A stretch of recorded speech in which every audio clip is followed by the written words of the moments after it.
बहुत मुश्किल हो गया है कि हम लोग सर उठा के रोड पे चल जाएं। ना बजने दीजिए गाना, ना सुनिए, ना सुनने दीजिए। और ये पहली बार हिंदुस्तान में नहीं हुआ। हमारे ऊपर गाना बना के एक एक बॉडी के एक शरीर के एक एक पार्ट का बखान करके आप अपनी कला को क्या दिखा रहे हैं। सवाल तो ये भी उठेगा कि आपने हनी सिंह के खिलाफ पीआईएल दर्ज किया, आपने पवन सिंह और खेसारी लाल यादव के खिलाफ क्यों नहीं किया जो इतने सालों से गा रहे हैं? हनी सिंह के खिलाफ इसलिए किया है क्योंकि हनी सिंह अभी मैंने इनका गाना सुना है 3-4। मत देखो ना उनका गाना क्योंकि वो चीप है। हाल ही में हनी सिंह का एक गाना रिलीज हुआ है मैनियक। उस गाने पर अब बवाल मचना तय है क्योंकि हॉलीवुड की एक्ट्रेस नीतू चंद्रा ने उस गाने को लेकर हनी सिंह पर पीआईएल दर्ज कर दिया है पटना हाई कोर्ट में। हमारे साथ नीतू चंद्रा है। आपने पीआईएल दर्ज कर दिया उस गाने पर, आखिर क्या दिक्कतें हुई? पहले से बहुत परेशान थे हम लोग क्योंकि जितने भी गाने बनते रहे हैं इतने सालों से, हाँ यहाँ के लोग तो बनाते ही थे, अब बाहर के लोग भी आकर बनाने लगे। 14 साल से हम भाषाओं पे काम कर रहे हैं और रियलाइज़ होता है कि जो महिला है उनकी सुरक्षा के ऊपर ये बात आ गई है क्योंकि महिलाओं के हर अंग के ऊपर गाना बनता है और कहीं भी बच जाता है। हम लोग चाहे कितने बड़े बड़े पोस्ट पे रहें नज़र झुका के चलते हैं क्योंकि बड़े लोगों के सामने पापा मम्मी या कज़न सिस्टर्स ये सब अपने घर की बेटियां हों या दादी, किसी के सामने नज़र उठा के आदमी चल नहीं पाता है ये सब गानों से। और सिक्योरिटी के मामले में फ़िज़िकली आप देखिएगा सोशल मीडिया पे डिजिटल पे इंटरनेट पे लड़का लोग मैसेज करता है डीएम पर्सनली लोगों को कि अरे ये गाना तुम्हारे साथ मैच कर रहा है, अरे ये है। और छोटे छोटे बच्चे जिनको इसका मीनिंग भी नहीं पता है वो कूल समझ के क्योंकि इतना पॉपुलर सिंगर गा रहा है रील्स बना के डालते रहते हैं। छोटी छोटी लड़कियां जो स्कूल में पढ़ रही हैं उनको अभी ग्रो ही हो रही हैं, उनको शर्म से सर झुका के चलना पड़ता है, उनका कॉन्फिडेंस हिलता है, सेल्फ रिस्पेक्ट नहीं है, डिग्निटी नहीं है, तो कितना बर्दाश्त करेगा आदमी। अब ये सीधा महिलाओं की सुरक्षा की बात है। This is encouraging those people who are actually have evil eyes on women. गाना के किस लाइन से आपको दिक्कत है? सारे लाइन से, भोजपुरी में जो भी यूज़ किया गया है। और आप सोचिए एक बात, हनी सिंह आके भोजपुरी में ही क्यों बना रहे हैं? इसलिए बना रहे हैं क्योंकि भोजपुरी वाले कभी कुछ बोलते ही नहीं हैं। आओ खेलते रहो हमारे साथ, हमारी भाषा की कोई इज्जत नहीं है। अपने लोग तो इज्जत नहीं करते थे और दूसरे लोग भी इसके साथ खेल रहे हैं। टीआरपी बढ़ना चाहिए, व्यूज़ बढ़ना चाहिए, पैसे तो वो कमा ही लेंगे और हम बिहारीज कुछ बोलते भी नहीं हैं। भोजपुरी में सिर्फ 2 ही लाइन है, बाकी पंजाबी में नहीं 4 लाइनें हैं। 4 लाइन? हाँ 4 लाइन के महत्व होते हैं, एक एक शब्द का महत्व होता है। आप लाइन सुनिए, लाइन सुनिए, आपको पता चलेगा कि अगर उस लाइन को में सजेस्टिव है कि आप ज़बरदस्ती ऐसा करिए, करने का कोशिश कर रहा है वो। This is straight away we are talking about कि ओके आपको हक पड़ता है कि आप कूल है, ये ज़बरदस्ती ये करना कूल है। इसकी शुरुआत कहाँ से हुई? जब हनी सिंह ने तो नहीं किया पहली बार, क्योंकि भोजपुरी में पवन सिंह, खेसारी लाल यादव लोग पहले से काफ़ी गाना गा रहे हैं। हम लोगों ने सवाल भी किया था खेसारी लाल यादव से कि आप इस तरह का गाना गाते हैं लहंगा चोली पर, उससे अलग गाइए, लेकिन उनका कहना है कि जो लोग पसंद करते हैं मैं वही गाऊंगा। देखिए शुरुआत तो आपके घर से ही हुई ना, बिहार से ही हुई। देखिए हम एक बात बता देते हैं आपको, बिहार की इज्जत बिहारीज ही नहीं करते हैं, बिहार के लोगों की इज्जत बिहारीज नहीं करते हैं। जब बचपन से गोबर को कहेगा कि लड्डू है ये, तो सबको लड्डू ही लगेगा क्योंकि उनको पता ही नहीं लड्डू का टेस्ट क्या है। तो चाहे वो कोई भी बना रहा हो, फ़र्क ये पड़ता है कि क्या वो अपनी फैमिली के लड़कियों को सुरक्षित खुद मानते हैं ये गानों के सामने। हम सुरक्षित ही नहीं है इन गानों के साथ, हमारा मजाक उड़ रहा है। बिल्कुल विवाद भी होता है खेसारी लाल यादव के गाने पर, पवन सिंह के गाने विवाद भी होता है, कई तरह के सोशल मीडिया पे रील्स भी बनाए जाते हैं, लेकिन उसके बावजूद भी तो ट्रेंड वही चल रहा है। मुझे ये नहीं पता कि क्या ट्रेंड चल रहा है। मुझे ये परेशानी है कि औरतों की सेफ्टी इन गानों से अब बहुत बड़े मतलब क्वेश्चन मार्क में चल रही है, डेंजरस हो रहा है। बहुत मुश्किल हो गया है कि हम लोग सर उठा के रोड पे चल जाएं क्योंकि चलते समय गाना बजाएगा, लड़का लोग इस तरह से करता रहेगा। कब तक हम लोग ये करते रहेंगे और कब तक आप लोग नहीं बोलिएगा? क्योंकि आप अपने घर में ही बैठकर इनके गाने, डांस और वीडियोस नहीं देख सकते हैं और ये महिलाओं के लिए बहुत बड़ी असुरक्षा का माहौल बनता जा रहा है। आप अगले जनरेशन को क्या सिखा रहे हैं? नॉर्मलाइज कर दिया गया है कि हाँ ये ठीक है, नहीं ये ठीक नहीं है। अब आप बंद करिए ये, क्योंकि इससे क्या होगा कि आपकी जो सोसाइटी की जो नेक्स्ट जनरेशन आ रही है उनको पता ही नहीं है सही क्या है, गलत क्या है, लिहाज क्या है, तमीज़ क्या है, रिस्पेक्ट क्या है। कितने दिन तक सर झुका के, नज़र झुका के आप चलिएगा, जबकि यहाँ के top IAS IPS officers, bureaucrats sub centre में बैठे हैं। देखिएगा तो हिंदुस्तान लिटरली बिहार के IAS IPS ब्यूरोक्रेट्स चला रहे हैं, बिहार के, और वो उनके सामने भी आप नज़र उठा के नहीं चल सकते हैं। बेसिकली ये जो टॉप के पोजीशन के ब्यूरोक्रेट्स बैठे हैं ना, क्योंकि वो इतने एजुकेटेड होते हैं, वो खुद ही विक्टिम्स हैं। आप पूछिए उनसे।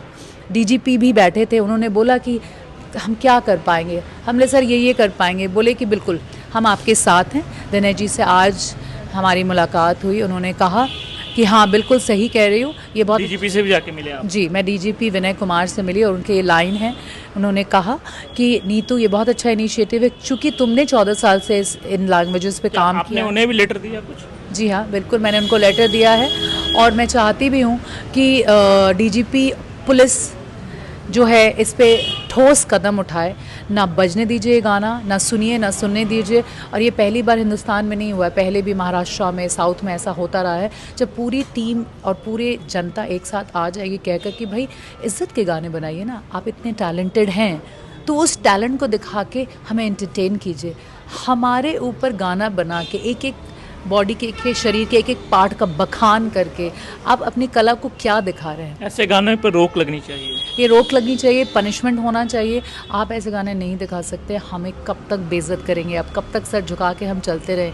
आप इतने पॉपुलर हैं तो अपने टैलेंट के बलबूते पे पॉपुलर होकर दिखाइए। जैसे बड़े बड़े आर्टिस्ट हैं आज के टाइम पे, आमिर खान ने भी एक दिन बोला था कि तुम गाली गलौज छोड़कर मजाक में हमको मजा और कह दो कि मजाक है, गाली गलौज छोड़ के अपने टैलेंट पे उनको हंसा के दिखाओ तो आपको पता चल जाएगा। आपको लगता है गाने हैं गाने जैसा लो, मजाक है मजाक जैसा लो, क्या फ़र्क पड़ता है, मूवी है। नहीं, फ़र्क तो पड़ता है, क्योंकि जितने भी आप जनरेशन्स जो बढ़ रहे हैं वो लिटरली इस जीन से बढ़ रहे हैं कि ये इन्फ्लुएंस है सोसाइटी का। It's normal.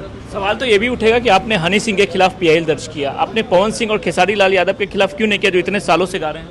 हनी सिंह के खिलाफ इसलिए किया है क्योंकि हनी सिंह अभी मैंने इनका गाना सुना है 3-4 दिन पहले। इसके पहले अगर आपको याद होगा, सिद्धार्थ मल्होत्रा ने भी कुछ बोला था भोजपुरी को लेकर, मैंने उसके साथ भी लड़ाई की थी। जो चीज़ आज ऊपर वाला नहीं बता सकता, गूगल बता सकता। बात यहाँ पवन सिंह और खेसारी लाल यादव के बच रहे हैं, आप उनसे बोलने से कुछ? मैं किसी से नहीं बचती हूँ, ना डरती हूँ। मैं वही बोलती हूँ जो मेरे बस की है। मैं एक एजुकेटेड बिहार की बेटी हूँ। मैंने वो किया जो मेरे हाथ में है। उन लोगों से कभी आपने नहीं कहा कि आप इस तरह का गाना क्यों गाते हैं? एक मिनट, मैंने वो किया जो मुझे जैसे बड़ा किया गया है, मैंने वो काम किया, इसलिए बिहार की नेशनल अवार्डेड प्रोड्यूसर हूँ। और जो जैसे बड़ा हुआ है वो काम कर रहे हैं, तो वो कैसे बड़े हुए हैं वो मैं नहीं जानती हूँ, वो तो उनके काम से पता चलेगा ना। नहीं, शुरुआत तो घर से होनी चाहिए ना, अपने घर के लोगों को सही करें फिर बाहर वाले पे उंगली उठाएं। घर के लोग अलग अलग तरीके के होते हैं। घर में भी आप किस तरह से सक्षम हैं उस घर को चेंज करने के लिए, वो आप कर सकते हैं, क्योंकि दूसरा क्या कर रहा है उसके लिए आप आंसरेबल नहीं हो सकते हैं। हम क्या कर रहे हैं, हम इसके लिए आंसरेबल है। तो आप देख लीजिए, मैंने जैसा कहा, जो जैसा बड़ा हुआ है वो वैसा काम कर रहा है। मैं ऐसी बड़ी हुई हूँ तो आज मैं हॉलीवुड एक्ट्रेस हूँ। इन लोगों को मना कीजिएगा और खेसारी लाल यादव या पवन सिंह को? मैं किसी को मना नहीं करूंगी। उनको खुद देखना है कि वो उनको करना चाहिए या नहीं करना चाहिए, या तो आप TRP इकट्ठा कर। हनी सिंह को क्यों आप कर रहे हैं? मैं मना नहीं कर रही हूँ हनी सिंह को। आपने कोर्ट, आप सीधा कोर्ट चले गए, PIL कर दिया। मुझे हनी सिंह से पर्सनली कोई दिक्कत नहीं है। मुझे औरतों को जिस तरह से उन्होंने अपने गाने में पोर्ट्रे किया है, अपने जगह तो हो ही रहा था, अब बाहर के लोग भी आके करने लगे। कब तक हम लोग रुकेंगे, मुझे ये प्रॉब्लम है। तो क्या होना चाहिए हनी सिंह के इस गाने पर? क्या बैन लगना चाहिए?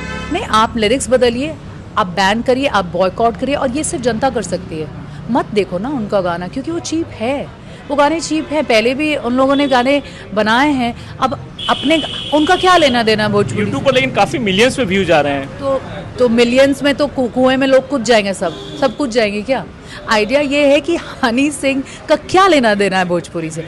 ये लेना देना है कि भोजपुरी वालों को कुछ खराब ही नहीं लगता। अब ये सब ठीक है, इट्स ओके। एक आखिरी सवाल, आपने तो कहा हनी सिंह को लिरिक्स बदलना चाहिए, लेकिन कई ऐसे गाने थे भोजपुरी में जिसके लिरिक्स अभी भी खराब हैं, काफ़ी दिनों से बज रहे हैं, उनके बारे में आपने कुछ नहीं कहा। और क्या जिस तरीके से हनी सिंह ने जो गाना गाया है उस पर आपको आपत्ति है, खेसारी लाल यादव और ये बाकी के गानों पर आपत्ति नहीं, तो कहीं ये हनी सिंह का गाना इतना पॉपुलर हो रहा है, कहीं टीआरपी के लिए तो ऐसा नहीं कर रहे हैं आप? सवाल तो उठता है ये भी। किसके टीआरपी के लिए? हनी सिंह का ये गाना ज़्यादा पॉपुलर हो रहा है। देखिए, Honey Singh is a national popular singer. वो गाना बना रहे हैं, ये पॉपुलर हो रहा है, राइट, होते जा रहा है। अब 100 हनी सिंह बन जाएं और सबके वायरल हो जाएं, इससे अच्छा है कि पहले हनी सिंह को रोक दिया जाए। दूसरी बात है, जैसा कि हम पहले भी आपसे कहें, जो जैसे बड़ा हुआ है बिहार, हम लोग के बिहार को संस्कृति और कल्चर से जाना जाता है, लैंग्वेज से जाना जाता है। अब ये विमेन सेफ्टी की बात हो चुकी है, ये भोजपुरी, मैथिली, मगही, अंगिका, बजिका की बात नहीं है, ये औरतों की सेफ्टी की बात हो गई है। अब ये बाहर से आके अटैक किया जा रहा है हम लोगों पर। अगर अभी भी नहीं रोका जाएगा तो कब रोका जाएगा? और जहाँ तक दूसरों का सवाल है, हम अगेन ये बात करें, जो जैसे बड़ा हुआ है वो वैसे काम करेगा। हम अपने काम की जिम्मेदारी हम ले सकते हैं, दूसरे के काम की जिम्मेदारी हम कैसे ले सकते हैं? चलिए ठीक है। तो ये थे नीतू चंद्रा जो साफ तौर पे कह रहे हैं कि हनी सिंह को अपने इस गाने का लिरिक्स बदलना चाहिए। हालांकि इन्होंने पवन सिंह और खेसारी लाल यादव को लेकर कुछ नहीं कहा, उनके ऊपर जब सवाल पूछे गए तो उससे बचती नजर आई और साफ तौर पे कह रहे हैं कि हमें जो बाहर के लोग अब बेइज्जती कर रहे हैं उस पर रोक लगनी चाहिए। सुजीत कुमार, बिहार तक, पटना।